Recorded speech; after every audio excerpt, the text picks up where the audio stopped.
Hello everybody. Today we're going to be taking a look at Svelte as well as Aurelia 2, and we're just going to go run through some examples just to see how both differ from one another in terms of templating, reactivity, and all those other things. So the thing with Svelte is I've never really worked with it that much. I've had a little play around with it, but it's one of those libraries. Well, it calls itself a compiler firstly, but it's really like, I guess, a library you build things with.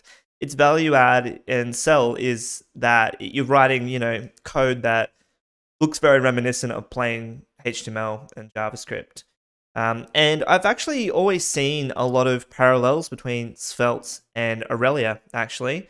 And that used to be the case for Vue back in version 2. Vue 3 has kind of gone more of a React sort of route. So even though there are some aspects of it that do remind me of Aurelia, it has kind of differed a little bit. So without further ado, we'll kind of go over some basic concepts in here and just see where we land. So we've got the Svelte REPL here, basically, which is a developer playground where we can type and run code. Similarly, we've got something on StackBlitz as well for Aurelia 2. Aurelia 2 isn't officially released yet, it's still in alpha, almost in beta. But it's pretty stable and usable right now. So one thing I'm going to do here is I'm going to replicate this Hello World example here, just so we can have the same footing, basically.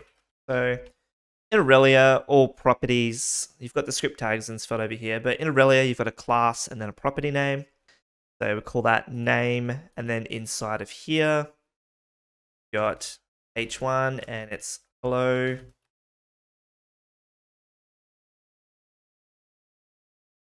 Like that. Okay, we've got Hello World. So you can see, once again, there's some similarities between Svelte and Aurelia here. Svelte uses this singular curly syntax to print values, and Aurelia, got the exclamation mark. Aurelia uses this $sign in front of the curlies because it follows what you would be familiar with if you've worked with template literals, which uses the exact same syntax. Okay, so the first thing we're going to do here is we're going to look at the way that it reacts to values, basically, some reactivity examples of changing variables and whatnot. So we're going to go over to Svelte here first, and we're going to do the obligatory counter. We're going to go count equals 0, then inside here we'll create a div, and we'll go counts, and 0. Okay, so we've got a counter here. Doesn't really do anything, but if we change this value, 1, 2, 0. Okay, very cool, very easy. So now, what we're going to do here is we're going to show you exactly how this happens in Aurelia. And once again, it's actually very similar. So count equals 0. And then inside of here, we'll go div.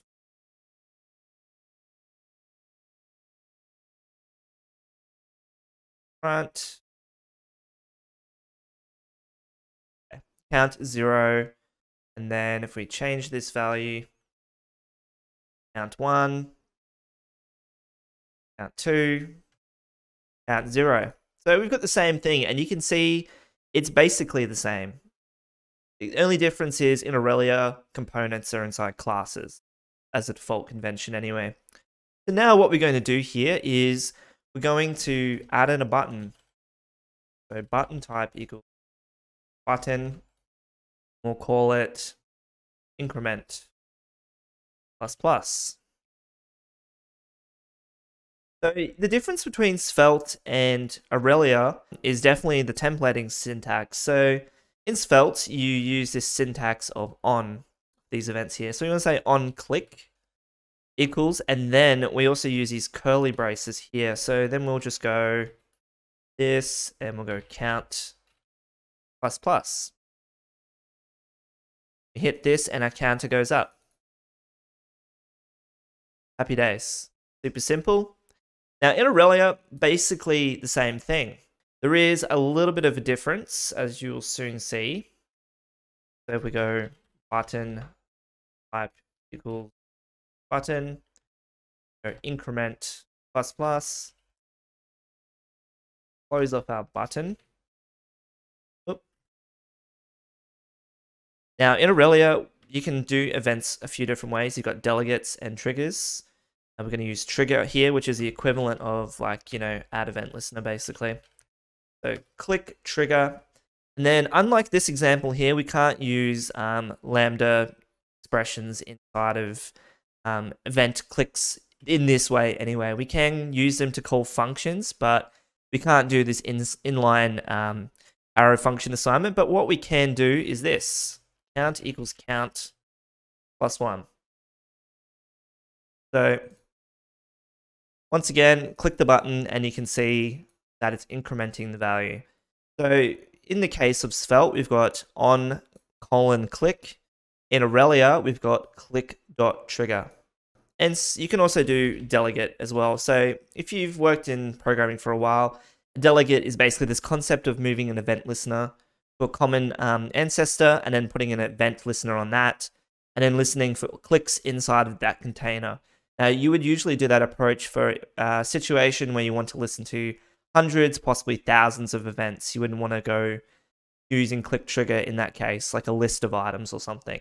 But we can see here using delegate, it still works. There's no difference. But yeah, click trigger is what we want here. And as you can see, it's largely the same here. It's obviously syntactical differences, and the fact that in Svelte we have got this concept of a single file component, which I guess is more akin to Vue and whatnot, and I guess React as well. But yeah, Aurelia is just different in that regard. I guess it's probably more similar to Angular and a few other frameworks, libraries around that take this Vue model and Vue approach. So super simple, really, here. Now what we're going to do is we're going to put in an input element, and we're going to use that to set the value. So instead of clicking to increment the value, we're going to put an input here. We're going to go Svelte again. So input type equals, use number. Here. Save that. And you can see it doesn't do anything. You can't type letters in there, just numbers. Really simple native browser input element. Now, to bind to this, we go bind : and then value. And then similar, we use this curly syntax, which Svelte likes to use. And personally, I'm not really a fan of that kind of syntax because it kind of feels like it deviates from that vanilla JavaScript approach. But still intuitive, still simple. So you can't really complain about that. We can see here we're saying bind to the value property. The value being the value property of this native input element. Now, in this example, if we were to type in numbers, you can see it's reactive and, it's pushing that value across there. And if we delete it completely, it's going to null. So that's a reactive example. And, that's one of the things that Svelte likes to market about itself is its reactivity and how easy it is. Same situation in Aurelia. So you can see in the case of Svelte as well, one thing worth pointing out, it's a two-way data binding. So when the value is changing inside of this input, it's updating the value. But if we were to go like here, you can see it's updating the input value as well. Two-way being it's going from the view model, in this case it's a script tag, and the view, in the case it's the HTML, and it's updating it both ways no matter which side is changing it. Now, this is one of the benefits that Aurelia's had since it's been around 2015, is its two-way data binding. Similar story, we're going to use value.bind. So still, you can kind of see, compared to Svelte, it's very similar. Value.bind instead of bind : value, like in Svelte. And once again, like Svelte as well, it's two-way binding, data binding by default on form elements in Aurelia. So if we go like this, we can see both examples here. It's just updating automatically. Unlike Svelte, if you delete this value, it's not showing null in there. Aurelia won't print those values out. it'll just show nothing in the page. But once again, a really simple example of data binding in there. You know, binding values to form inputs or buttons. It's a pretty common pattern that you would be using in, you know, modern JavaScript frameworks and libraries. It's, you know, reacting to user input changes. So that's really cool. Now, so we're going to show something really interesting here in regards to reactivity and arrays. And I'm pretty sure this is something that Svelte, it's a known limitation of Svelte. So in the case of this situation, we're going to go onto the Aurelia side first, and got our items here, and join.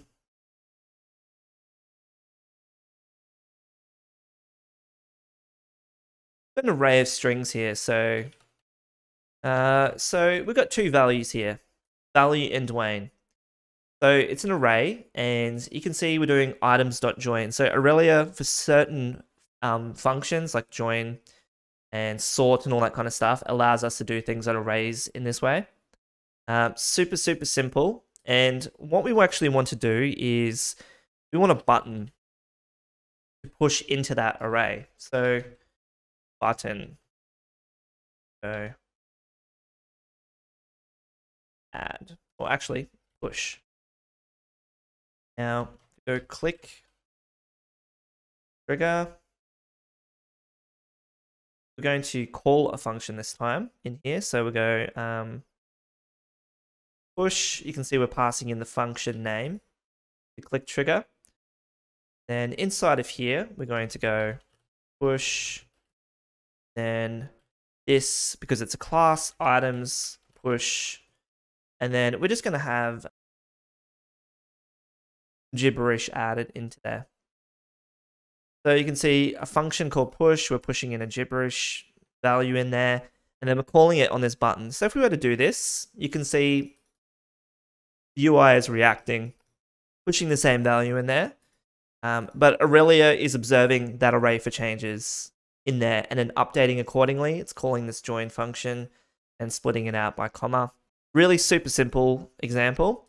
Now, in Svelte, it's a little bit different because I believe that it doesn't observe array values by default. So if we were to go items, and then in this example, we go same thing, value, and then Wayne. Then inside of this little UI here,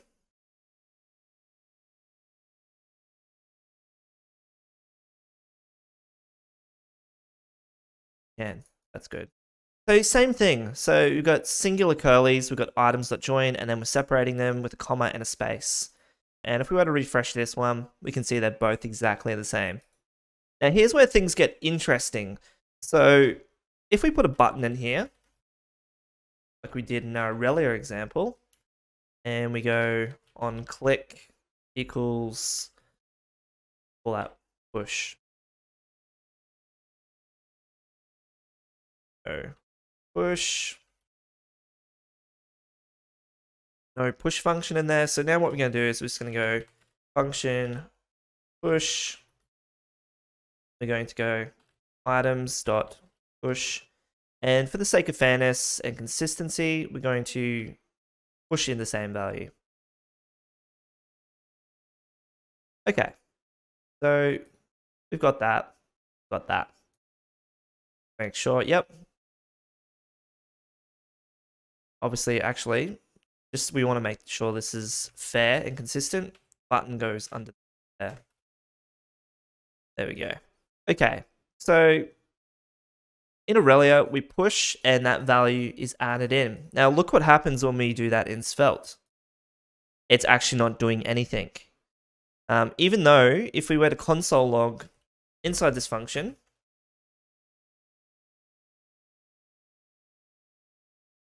and push, we can see that it's adding it in, but our UI is not updating. So here's one of the powerful benefits of Aurelia is it has a really powerful reactive binding system that goes beyond functions. So not functions, values. So not just simple strings, but arrays. Like it's observing this array and it knows we're pushing a value in. Now, I believe if you want to do this in Svelte, you have to do it this way, which is not ideal, in my opinion. You have to reassign the array, get it to work. So items, and then in this case, this value.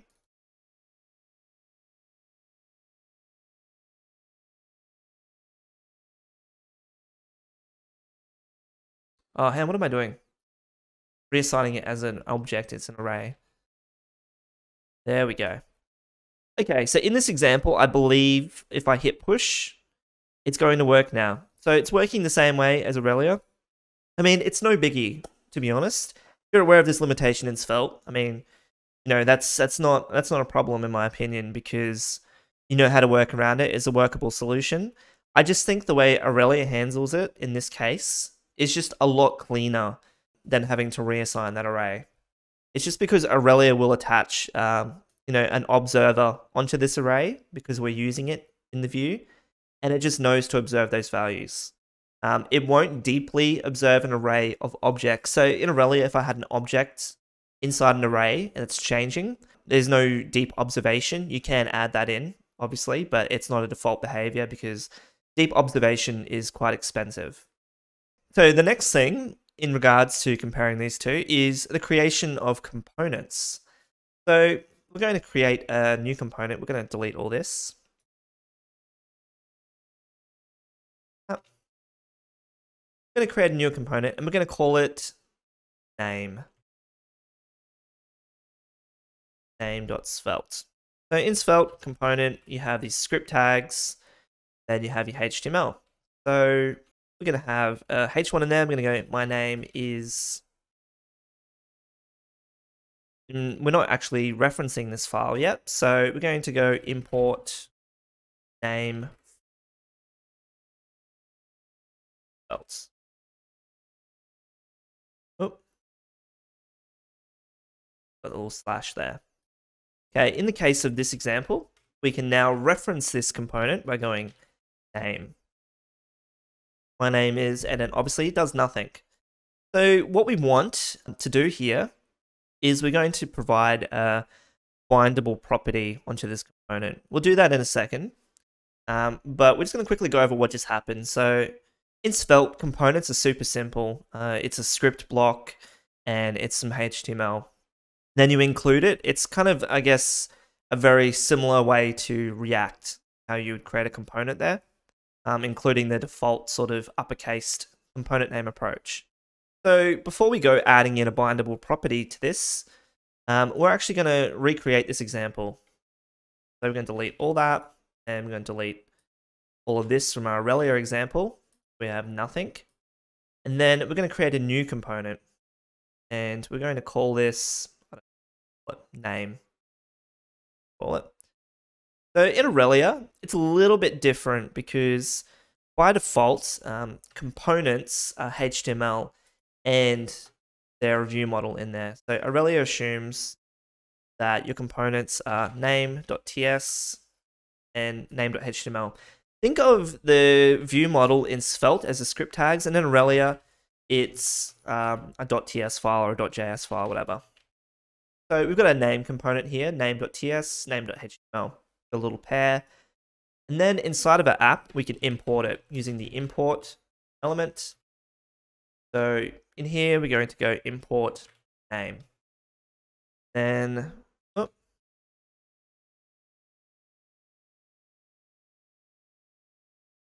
there we go. So very similar.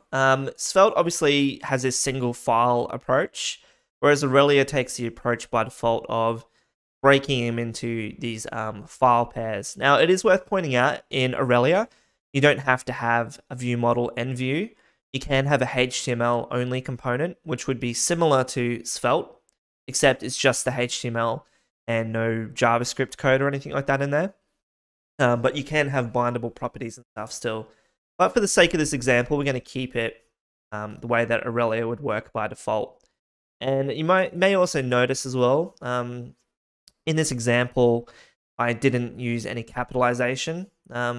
It's just because, you know, by default, things are all lowercase anyway. So It's just a little bit of a different way of working and how you would reference elements in there, but not really different, as you can see. You know, we're referencing name here. We import it in HTML, and we're importing that inside our view model because it's a single file component in Svelte. Okay, so now in the case of Svelte, we want a property value called name. Going to get passed through to this. So in Svelte, you actually use the export keyword. And then we go export let name equals, we have a little empty string there. So we're going to reference it down here. Now you can see we've got nothing happening at the moment, but if you go Dwayne, printing out a little variable name. And if you go back here, we've actually can go name equals Rob. Go name equals Dwayne. 1,000 exclamation marks on there. That's a bindable property on a custom element. But let me show you how you do it in Aurelia, which is just as simple, albeit there is a little bit more song and dance you have to do there. So in Aurelia, a bindable property on a component is denoted by this bindable keyword. So we go bindable name, and we'll do this. And we're going to have to import bindable.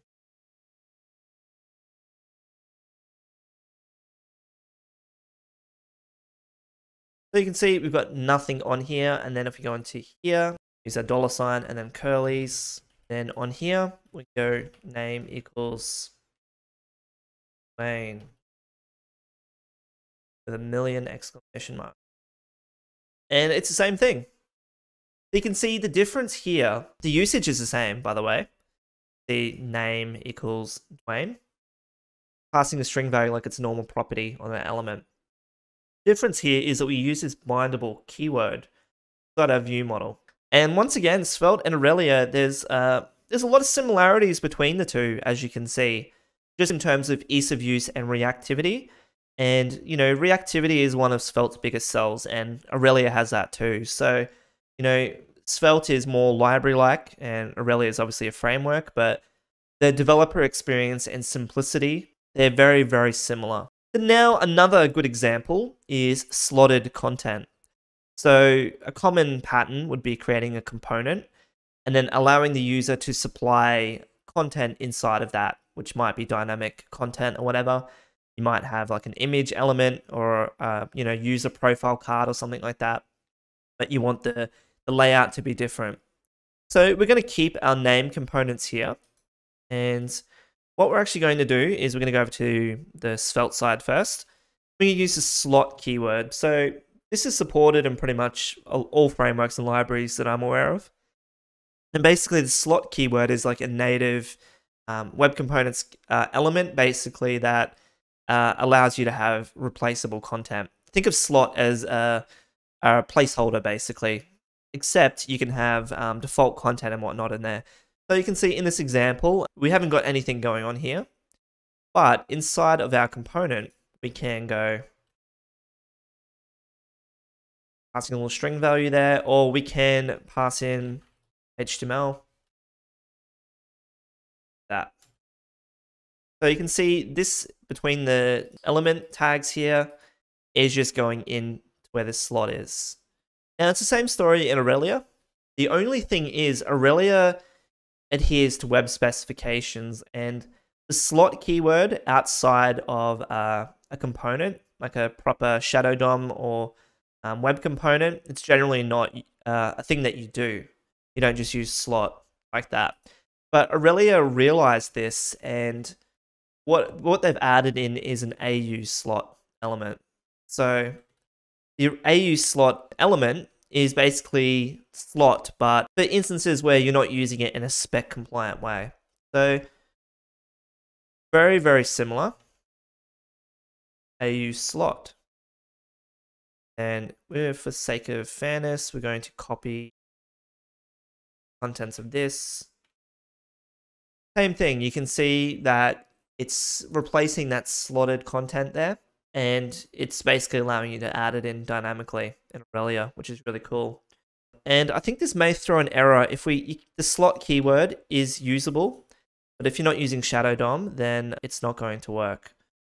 So you can see that it's throwing an error here. slot is only available when using Shadow DOM. Please turn on Shadow DOM or use AU slot in non-Shadow DOM mode. So you can see here that it's giving us a warning and it's telling us. So some developers may try using slot first, but we've got a helpful error message here that's going to put you in the right direction. It's really similar. So now what we can do is we're going to show you some named slots. So I'm going to go over to Svelte first over here. We're going to add another slot. So I'm going to call this one content. And we've got nothing in here. And we're going to have some default content in there. So I'm going to wrap this in a div so it's not butting up against the other slot. And we've got a slot name content in there. So where named slots would come in handy is if you're building a component with parts that are replaceable by the user. What you would do is you would have multiple slots in there. A modal is a really good example. I've built modals before where I've had a slot for the header, slot for the body content, and then a slot for the footer of that modal, and then allowing the user to kind of put content in there because, you know, it's laid out differently inside of a modal. So to project content into this particular slot, we go back into our little component here, and we're going to keep the existing content that we're passing into the other slot. Now what we're going to do is we're going to pass in key, and we're going to go slot equals content. I'm going to go, this is my body content. You can see we're denoting here slot, and then we're passing in the name of the slot, which in this case is content. Really simple, really easy to do. Once again, Aurelia comes to the table and does the exact same thing. So we're going to go down here. I'm going to copy that from the Svelte example, except we're not using Shadow DOM, so we're going to make sure that we use uSlot. And as we can see here, if we were to do passing in content here, but we've got our named slot of content. Inside of our custom element here, going to do the same thing. Instead of slot, going to go AU slot.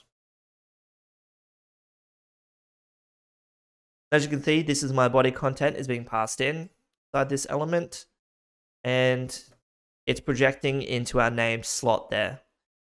So very similar in terms of how it's working. We can actually compare the two. So we've got our div, we've got our slot. In Aurelia, we've got our AU slot. We've got a name, we've got a default value in the slot. And then for the usage of that component, we're just passing in the name. So the difference is AU slot, but that's basically it in this example.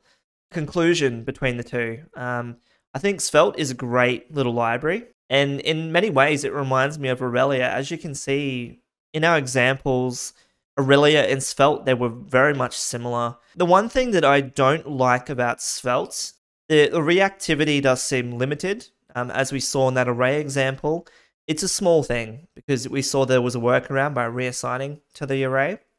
But still, it's one of those things that you have to be aware about. Whereas in Aurelia, you can just know that if you're doing that, you can just push to the array and it's just going to work. Another thing I do like about Svelte is the simplicity of component bindable properties. So that export keyword followed by let and then the name of the property, it's really, really simple. And, you know, it's JavaScript syntax in there. In Aurelia, obviously, it's a little bit more involved using the bindable attribute. There are other ways you can also denote that something's a bindable property, but that's really the common way that you do it. There's a little bit more involved from that perspective. Another thing as well with Svelte, and maybe it's just because I've been working with Aurelia for so long, is the syntax. I think it's just like the little things, but the curlies for everything, you know, like the on click equals and then curly, and then passing in like a function in there. Not really a fan of the verbosity of it. Obviously, it's easy to remember, but I do think where Aurelia and Svelte differ is Aurelia is just a little bit nicer in terms of binding to events. So click trigger and then, you know, my function. Get the event for that one as well and pass it through. That's kind of where they differ in terms of, you know, displaying values and whatnot. But for the most part, I mean, you can't go wrong with either or really. I mean, they're both the underdog in my opinion. Although Svelte has risen in popularity and developer sentiment over the last few years, you know, developers are falling in love with its simplicity. And I guess for me, it pains me to see Svelte getting all that love when Aurelia has been what Svelte is for such a long time. Where Aurelia and Svelte differ is Aurelia is a framework. It's a little bit more fully featured. It's a little bit heavier, not as small as Svelte. Svelte obviously is a little bit more petite and the way that it takes its compiler approach. But in terms of speed and performance and developer experience, both very, very close to one another. And if you were going to choose Aurelia or Svelte, I think you made a really good choice either way. Both really good options, you know, and the same arguments are used against Svelte and Aurelia of, you know, smaller community, smaller ecosystem of plugins and code. And then that looming one that people love to go on about of, you know, well, there's not many Svelte jobs, there's not many Aurelia jobs. Well, you know, as you can see, you're writing HTML and JavaScript. You know, if you know how to write JavaScript and HTML, you're a Svelte developer, you're an Aurelia developer, you're a React developer, any framework or library that requires you to basically study it to the point where you call yourself you know, X developer for that particular solution, it sounds like a trap to me because, you know, a really good solution like Svelte or Aurelia, there should be very minimal buy-in. You know, your skills that you already have should transfer. I mean, in the case of Svelte, for example, I've never built anything with it. I've rarely ever used it. But as you can see, I've picked up the templating syntax very, very quickly. Same with Aurelia as well. I mean, I'm using that for years, but I remember the first time I used it and it just clicked right away. So either or, you can't really go wrong. Yeah, definitely give Aurelia a try. It doesn't get as much love, but as you can see, developer experience-wise, it's still just as good. So thank you for watching, and if you like this video and want more content like this, subscribe, and I'll see you in the next video. Thank you.